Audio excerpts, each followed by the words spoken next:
சக்தி. ஒருத்தர் 2 தொகுதியில நிக்கிறதாண்டா முதல் மக்கள் விரோதம். மக்கள் விரோத ஆட்சியை மக்கள் விரோதம். எது மக்கள் விரோதம்? ஒருத்தர் 2 தொகுதியில நிக்கிறதாண்டா முதல் மக்கள் விரோதம். இன்னொரு ஜனநாயகத்தில் இன்னொரு கணக்கான வாய்ப்பு பறிக்கப்படுகிறது. முதல் விரோதம்.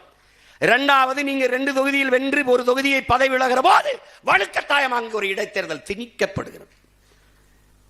அந்த தேர்தலுக்கு குறைஞ்சது 10 நாள் 15 நாள் விடுமுறை விடணும். அங்க இருக்கிற அதிகாரிகள் வேலை செய்யணும். அங்க இருக்கிற பள்ளி கல்லூரி விடுமுறை விடணும். எல்லா அதிகாரிகளும் வேலை செய்யணும். அதுக்கு குறைஞ்சது 20 கோடி செலவு பண்ணணும். நீங்க விலகிறதோட இல்லாம பல பேரை விலக சொல்லி வேற சேர்த்துட்டிய. ஏன்னா நீங்க தூய சக்தி இல்ல.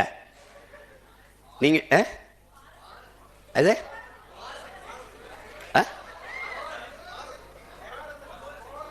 கோர சக்தி, தூர சக்தி, பார சக்தி, ஏற சக்தி, ஓர சக்தி. எங்க ஊர்ல வருவாங்க குடுகுடுப்புக்கு, நல்ல காலம் பிறகு நல்ல காலம் பிறகு அடிச்சுட்டு ஏதோ ஒன்று. அதுல கடைசி இதை மறந்துட்டாப்ல. தூந்து போன சக்தி கண்டுபிடிச்சாப்ல.